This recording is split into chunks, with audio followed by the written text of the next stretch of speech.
Hey everyone, good afternoon. It's Vikki Williams, the Tennessee State Broker for Epique Realty.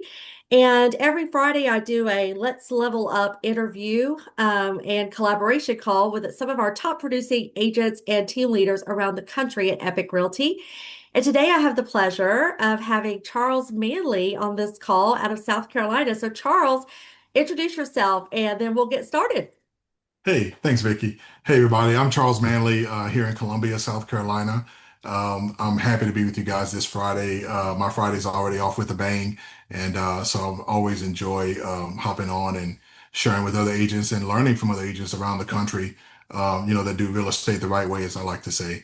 But I'm here in South Carolina. I have a military background and a dentistry background. I was in dentistry for 22 years before diving into real estate full time. I'm a husband. I have six kids. I have four grandkids, believe it or not, as young as I am. Uh, and half of them are running around the house right now. So if you hear some background noise, that's all of my kids and grandkids just bumping around the house and doing this wonderful summer that we're having. So happy to be here with you guys. Thank you, Charles. We're so happy to have you and to learn from you and hopefully get some inspiration and some nuggets Yeah. from your impressive career in real estate. So, let's start with your journey from military service and dental hygiene into real estate, which is kind of a unique transition. And I'm always curious to know how people got into real estate and why. So, what ultimately gave you the push to make that leap into real estate, into the real estate world? Yeah, it was very different. Since I was 7 years old, I wanted to be a dentist, right? Very strange occupation, a desire for a 7-year-old, but there I was. So I joined the military. I became a dental hygienist in the military, and I actually loved it. So I just kind of kept doing that. But I always had an entrepreneurial streak. So I used to buy those awful carton sheets, videos, and things like that. If you guys ever wasted money doing that stuff, right? You can buy a house, you can become a real estate investor with no money out of pocket, right? And so I got into all that stuff. I always wanted to be in real estate. Always had a curiosity about it. And so as I progressed in my career, it's just always something in the back burner. And then finally, once I got out of the military, I continued doing dental hygiene. And around 2013, it's like this is the time. I was more mature, right? I had saved a little money. I got married, and it's time to make this transition. And so that was the genesis of it. Right after I got out of the military. Yeah. And when we spoke earlier this week, Charles, you admitted that your first few years were really tough and that you actually even considered quitting altogether. Yeah. What actually Absolutely. shifted your mindset and gave you the determination to stick with it? Because I think we all go through that at some point in the beginnings. What happened for you specifically? Yeah, for me, it was two things, and I left this out of our conversation earlier this week. My father-in-law he's a realtor. He'd been real licensed for about 10 years. He's also prior military, super smart. He was one of the first hires at IBM, that kind of guy, right? And he dove into real estate just kind of as a part-time gig, and so he encouraged me to stick with it. And I remember calling him. I've been licensed about a year and a half, and I've sold probably one home. And I was still having my full-time job, but I was very discouraged. And I was like, man, I know I'm called to do this. I'm great with people. I understand the business now. I'm just not getting any business. And I called him and said, hey, man, I think I'm done with this. I'm just gonna go to dental school and forget about this real estate stuff. And he told me to shut up and hung up the phone on me. Uh, and so I say all that to say you need people in your life that are going to tell you the truth, right? Either you in this business, either you have it or you don't. Most people have it. They just don't know the right habits that they need to develop to do it the right way. And I just hadn't developed the right habits yet. To start getting the business and things like that. I was full of confidence, but I didn't have the right habits. Oh, and that's a really important word for anyone listening to this call, habits. So keep Yeah, that in the back of your mind because we're going to talk more about that yeah, later. yeah. How was it building your business around a dual career? Because you were a full-time dental hygienist and not just for 1 year or 2 years into real estate, but I think you told me into 4 years. Your Yeah, first 4 years, you actually were five. five. Actually five. I got licensed in 2013. Uh, Yeah. I left the dentistry field in the middle of right around the middle of 2018 to go full time. And so that transition was very interesting. But the way I did it was once I really so I got a coach, right? I got with a mentor, and for those of you on the call, like if you have not found a good mentor yet in your career, whether you're just starting out or not, if you're not at the level that you want to be, and you can't afford a coach, find a mentor. And not a shameless plug here or anything, but that's why I love Epic. It's because we have free mentorship here. We have that available for agents, no matter where you are. So get that mentor. And so to answer your question, Vicky, what I did was I was in patient care, and I still have clients today who remember me when I first started out, and some of my most loyal clients that refer me tons and tons of business. That they'll say, "I remember you showing me homes at 7 o'clock at night, still wearing your scrubs from work that day." I literally would go out, literally finish my last patient, tell my assistant to finish up, and then I would literally go out in my scrubs showing homes at 6, 7, 8 p.m.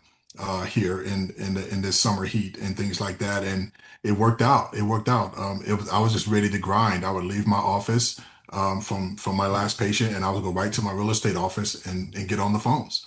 And I would literally spend 2 to 3 hours every day, Monday through Friday, no exaggeration, on the phones, making calls, prospecting. That's how I did it. And when we talked, you said that it was really critical for you to be willing Mhm. to burn the candle at both ends, to know that you were going to be putting in 14, 18, 6, 20-hour days to Yeah, get to the point to where you could confidently leave that full-time safety net and launch yourself into full-time real estate. But yeah. you had to commit to doing whatever it took to Mhm. get to that. And I admire that commitment and that dedication. Yes, whatever it You takes. you also talked about being able to leverage that job to grow your real estate business, and I think that a lot of newer agents are afraid to let those kind of lines blur a little. So tell us how that worked. Yeah, I had a coworker who's a dentist, and he went and bought a home. And it was about 6 months or so after I got licensed, right? And I told him I was licensed, I was in real estate, but he didn't. He told me, he said, "Well, I didn't know that you were committed to it, right? Because I hadn't shown him that I was committed to the business of real estate. I hadn't provided him any value, right, the whole time that I was working with him. And so from that point forward, I would drop my business cards. You go to the dentist and they give you that goodie bag with the toothbrush and the floss and your next appointment. Well, when my clients started getting, or my patients started getting a business card dropped in there with that appointment card, right? My colleagues, right? I would do like a monthly report of what's happening in our market anytime we had an office meeting. And I had permission from my bosses to just talk about that a little bit and just hand out those little flyers. And so after that, my period of thinking about quitting, that one house I sold was a coworker in that year and a half or so, right? And then after that, I was really committed to asking for the business. And so if you're new to real estate, if you still have a dual career, you can't be afraid to mix the two, because those people that you're working with, they're going to buy a home from someone. Why not someone that they like, know, and trust already? You just got to be willing to spend the time and provide them some value while you're asking for the business. Yeah, you mentioned not being a secret agent and making, and we hear that term a lot in real estate. I think there's a perception that when you get your real estate license, all of your friends and family are going to immediately refer you because they love Yeah, you and they want to build your business. It just doesn't work that way. not at You have all. to ask for it. You have to earn it, You got to right? earn it. You got to earn it. You got to ask for the Good. business. You have to earn it. And you got to show them that you're knowledgeable. Right. And tell us a little bit more about why hiring a coach was kind of a non-negotiable for you, and how did that help unlock your business once you went full time? What did that coach do for you?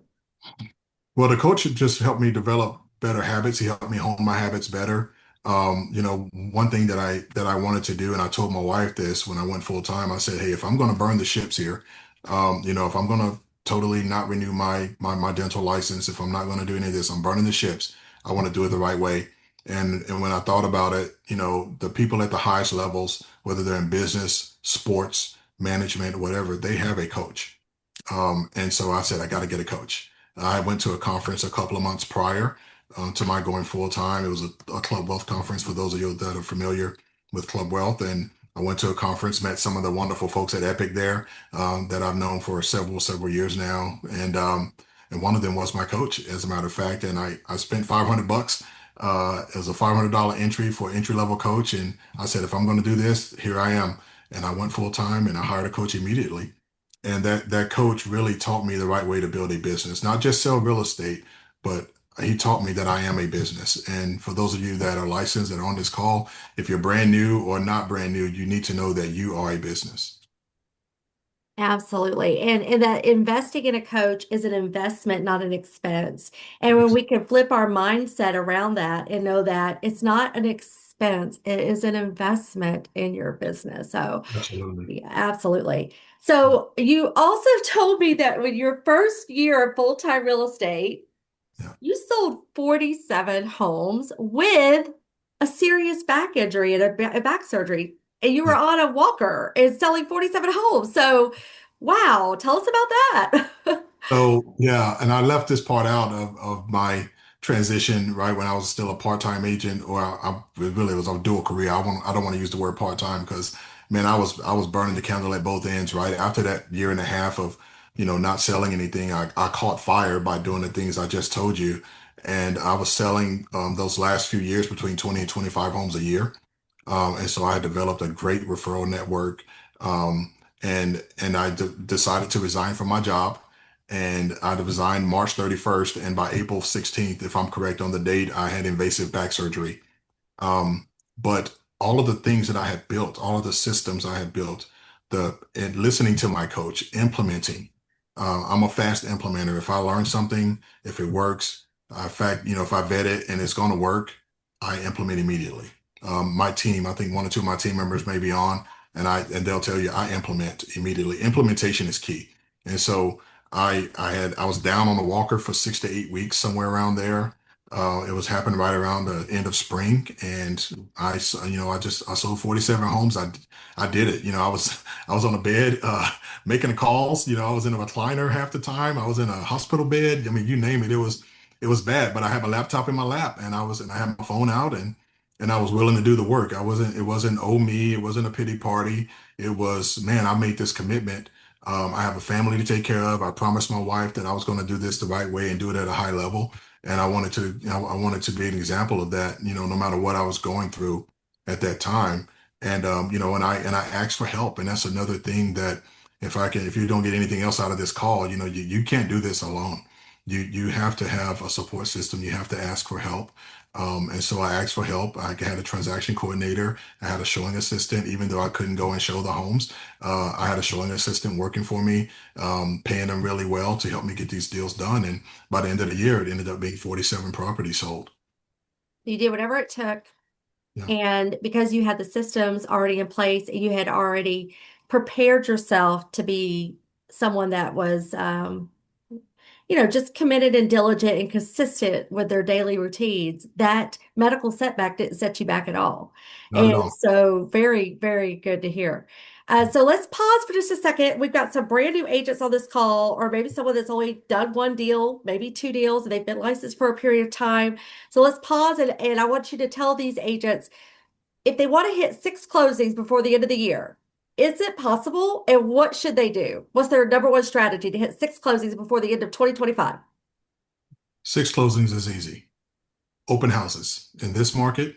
You think about the new climate that we're in with what's being considered, major changes in real estate law and things like that. Buyers are very timid right now. There's a lot of trepidation in the market, right? People are intimidated. Buyers are non-committal. I don't know if those of us that are seasoned that are putting things under contract, right? Buyers are very non-committal once they sign those buyer agency agreements. Go do open houses. They want to be able to come and tour a house unencumbered, right? They don't even have any attachments, but they're out looking for homes. They want to buy a home. They haven't secured an agent yet. They want to walk into these beautiful homes, have an open house. Guess what? You're there. You're there. They're unrepresented.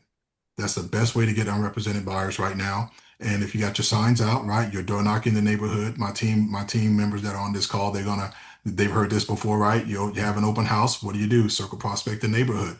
Guess what? You can pick up a couple of sellers that way. Someone else is thinking about selling their home because they see you out there working, your door knocking, promoting one of their neighbors' properties. That's the number one way to get six deals between now and the end of the year, right?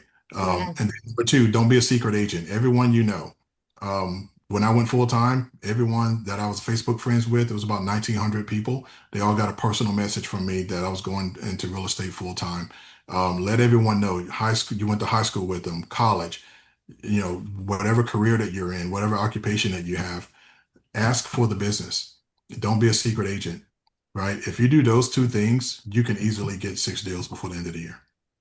Thank you, Charles. I agree. I love it. That's great advice. Yep. And we talked about tech stack and we talked about shiny object syndrome, where we feel like as realtors, we have to have all these tools and all these tech, and there's so much available out there.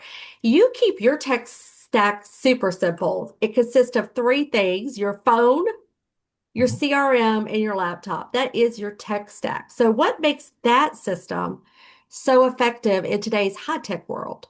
Yeah, for sure. And the reason why I keep it simple is because over time I've built a database by doing those very things that I told you about.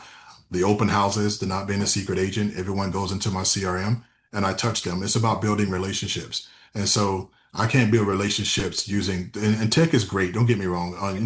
The social media posts and all those things are necessary. But if your friends don't hear from you, if your past clients don't hear from you, it makes them feel like that you only wanted them for that one transaction, right? So my phone and my CRM, my laptop are my biggest assets, because I'm always staying in touch with people genuinely, right? And I know that they're going to reciprocate that by referring all of their business to me, and it's been true. So and there's nothing wrong with buying leads. I'll never knock someone for doing those types of things, but do you need to do that? Absolutely not. And those three things help me build relationships, and that's what this is about.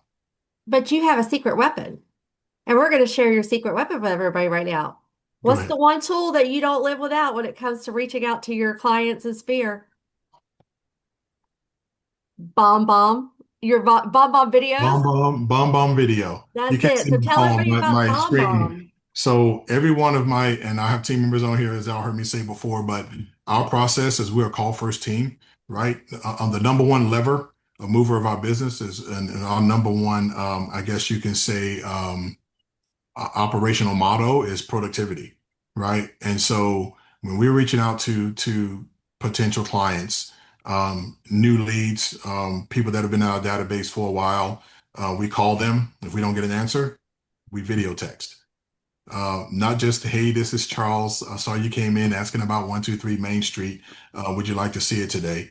No, they need to know there's another human on the other side of the phone, that there's not just some AI response or some robo text or anything like that. So we video text them. We get a new lead. If we're trying to reach someone, they get a video text from us. I used to work opposite very hard when I was a new agent. I didn't have a sphere. I would move to a new area. And I ended up being at my broker's the number one opposite lead converter. And my secret weapon was video text, because after every single live connection, I would follow up with a video text to that potential buyer, just saying, "Hey, Blake, it was so great meeting with you. I wanted you to be able to meet me face to face. I look forward to talking with you soon. Have a great afternoon." That Yeah. video got those leads converted because it built a connection. They could see my passion, my sincerity. And, it's hard to do that in a text message, right, Charles? We talked Hard about to, that. it's hard to do that in a text message. And believe it or not, it doesn't even matter what your environment is. It doesn't matter what you look like. One of my most loyal clients right now, I got them. I just left the gym. I'm in the car. I'm sweaty. I see Wayne in his Adidas, right? His cap and shirt, right? I look just like that, but I was dripping in sweat. And I still send a video text. And those folks, I think they bought a 600, and that's luxury. I'm here in Columbia, South Carolina. They bought a $600,000 property, right? And they bought since they bought like 4 or 5 investment properties with me, all from a sweaty video text message that I sent, right? But all because, right, I added the human element to it. And so much of the tech stack and things that we worry about, we're removing the human element out of these things. And you can't do that. You have to build the relationships. You have to let them know that, hey, I'm a real human on the other side of this phone, right? And they appreciate that. They really do. That's such a great tip. So for those of you that want to look into Bomb Bomb, it's literally BOMB, Bomb Bomb video. So Yeah. check that out. It's well worth your investment. It will make a huge difference in your career. Okay, so we do have some folks that are busy. they're busy agents, they're burning the candle at both ends. They're Mhm. kind of getting ready to start a team. They feel like it's that time. Mhm. You built a team out of necessity because you were doing so much and you needed more time with your family. You needed more time for you. But what was one of your biggest lessons you learned in the early stages of starting a team? And if you could do it differently, what would you do differently? Number one, if you're thinking about starting a team and you think this is gonna make you more money, don't start a team. That's not why you do this. Uh, if most team leaders aren't driving around in Ferraris and Porsches and things like that, right? You build it really out of necessity. Usually, it's the genesis of building a team. If I had to do it all over again, though, I would have started with admin first. I would have hired an assistant and maybe a showing assistant, a showing agent to help me. Instead, I started with two buyer agents, which forced me to start really buying leads. Like you, I was an realtor.com, right? And so if I had to do it all over again, I would do it differently by hiring the admin first and then bringing on agent partners, as I call my team now. And so bringing on agent partners after the admin, that's the right way to build a team because when you're super busy, you just need mostly as realtors, we just need support on the back office stuff, the documents and getting things signed and making sure our clients don't feel like we've dropped the ball on them and the communication pieces, right? That's where you need the most support when you get to the point where, hey, I need some help here. Is not that, because when you get bar agents, now it'll make you a little lazy, right? I don't want to take this lead. I'm going to give it to Rod or I'm going to give it to Xavier or something like that, right? You don't have to do that. And so if I had to do it all over again, that's the way I would build it. But it was built out of necessity though, not to get Absolutely. rich. You can get rich having a team, right? You can do that, but that's not the reason why you should build a team. And for new team leaders that may be listening to this call that have already started a team, it's not too late. What advice would you give them about setting standards with your team members, how to coach their team members, and how to make sure Mhm. that the team members are right fit for that team? What advice would you give? Yeah, well, first, there's a lot to that. Yeah, So first, I would say if it's not right now, don't be afraid to blow it up. just let it go. Just dismantle Just it and start over. dismantle it and start it over. Okay, Don't good be afraid. advice. Don't be afraid to do that, right? You don't, as you know, I know some folks on here on Memphis. I'm actually from the Memphis area. I'm from West Tennessee. You probably didn't know that, Vicky, I but did not know that. so where I'm from, we say don't throw good money after bad, right? And so, right, you've wasted time and money, and it's just not going well. You haven't built the right systems. You haven't set any standards. Blow it up, right? Okay, And build it over again. I'm on the third iteration of my team. Right. When I was at my height, when I was the, number one co banker agent in the Carolinas and things like that, we were selling 150 to 175 homes a year. Right. But my culture wasn't great. Right. We were selling homes, but nobody was having fun. Right. We were selling homes, but we didn't have a standard. Right. And so there was no middle ground. Some were selling, 25 homes a year and some were selling two. And so I had to build a culture around a standard. And so there's nothing wrong with rebuilding and creating a standard for your team. But the standard that you set, you also have to be able to meet. And so as a team leader, you can't ask your team to do something that you're not willing to do, right? And so when a listing, if I'm going to ask them to drive an hour to take a listing, I'll drive an hour to take a listing. When I ask them to do open houses, they see me doing open houses. I'm not above any of that, right? I'll do everything. When I ask them to prospect 2 hours a day, they can know that I'm prospecting 2 to 4 hours a day every day, right? So it's literally you got to be willing to don't ask them to do something that you're not willing to do. That's the biggest lesson I've learned as a team leader. awesome. And you also make it a criteria or a non-negotiable that your team members perfect their craft. And Yeah, for you, what is that? What is the definition of perfecting your craft, and how does that work on a daily basis with you and your team? yeah, it's showing up like we have a daily huddle. My daily huddle is non-negotiable. Um, learning, being willing to participate in the role playing that we do, right? Because I don't want someone going out representing Manley Home Team and they don't know how to speak to a seller. They don't know how to speak to a buyer. They don't know how to write a contract. That we should never send anybody out. into the field, and they don't know what they're talking about because they're representing your team and they're representing our brokerage, right? But also, I don't want them embarrassing themselves, right? We are licensed professionals, and so just like when I was in the dental field, if someone asked me about dental hygiene, I should be able to answer every question that anyone would ever have when it comes to dental hygiene, right? And the same thing in real estate. If there's not a question that a buyer or seller should be able to ask me that I can't answer or get them to answer quickly. And so when I talk about perfecting your craft, it's really showing up. If you're willing to show up into the office or just even show up on a call or the training, you'll do really well. And for those that don't, they don't last with us at all. If they're not willing to do the work, like they just can't be here. And as a team leader or even a team member, for those of you that are on the call, if you're not willing to hold that line, if you're not willing to toe that line, you shouldn't be where you are, and you shouldn't have people around you that aren't willing to meet the standard. Yeah, and I think that again, not to do a shameless plug about Epic, but we have so many resources for new agents. We have the Power Academy, we have the coach and the mentorship. I tell people all the time, if you can't succeed here, you're not going to succeed in real estate because Yeah, there's no excuse.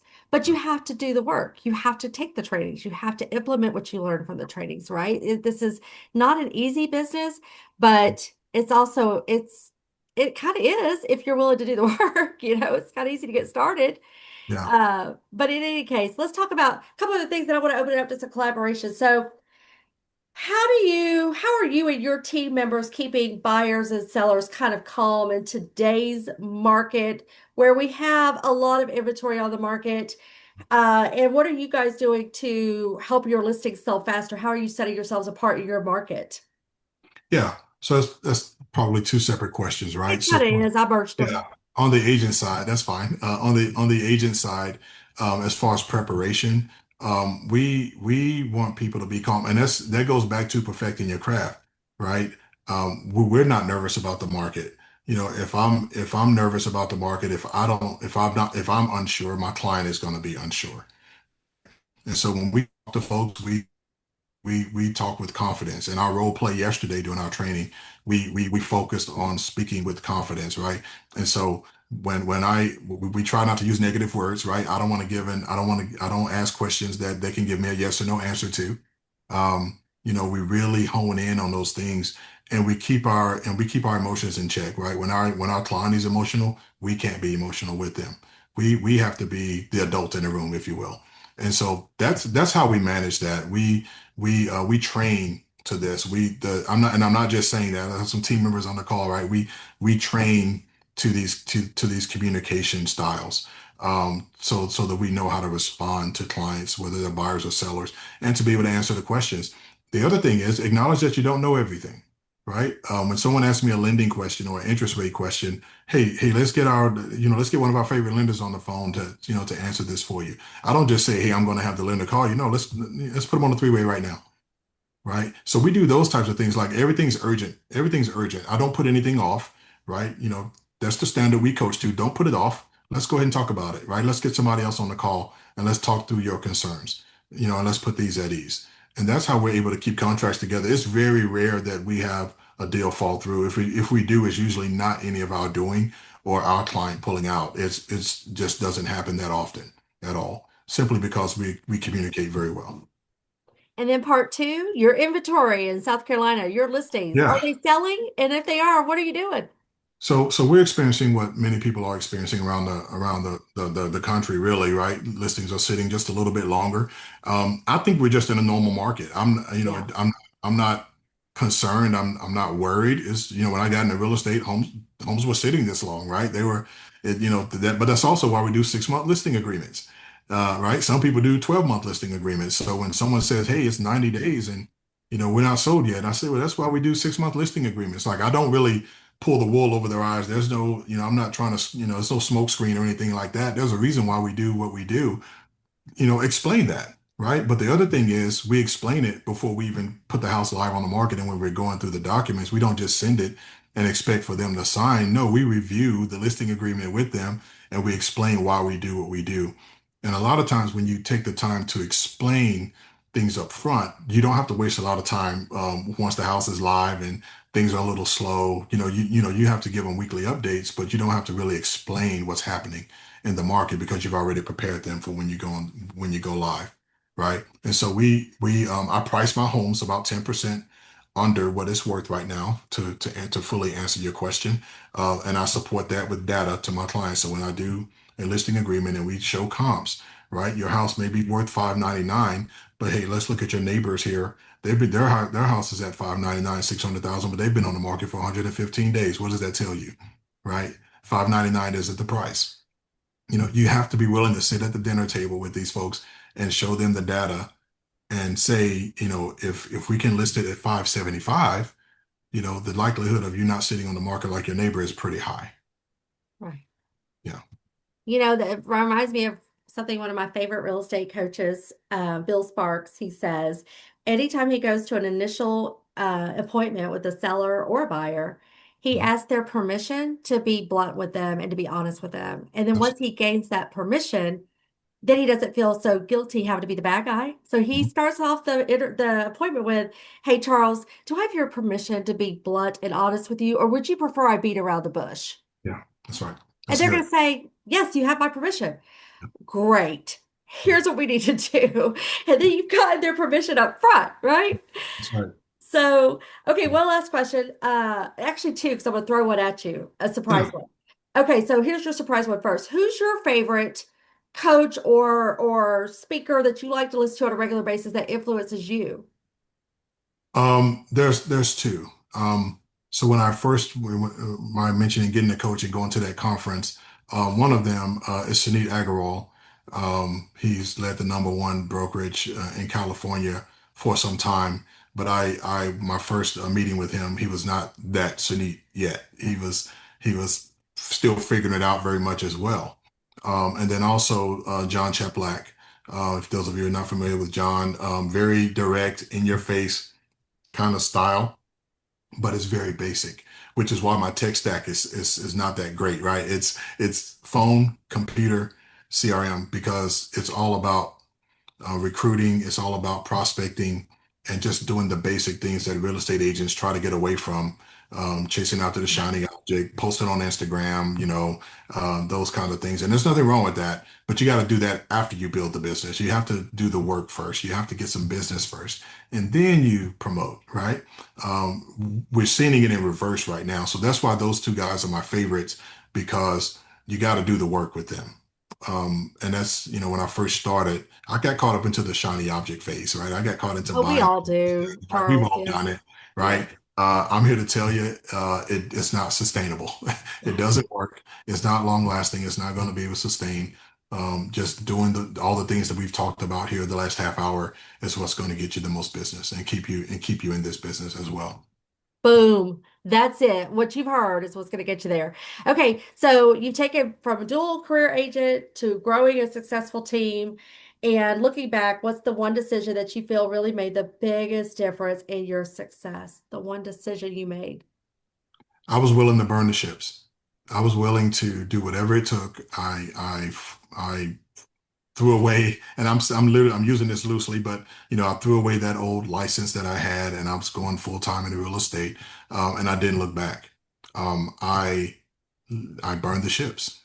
That was it. If I can just burn the ships. If you're on the fence, if you know you're called to real estate, if you know you're really good at this already, and you have a dual career, you feel like you need another job to support this, you don't.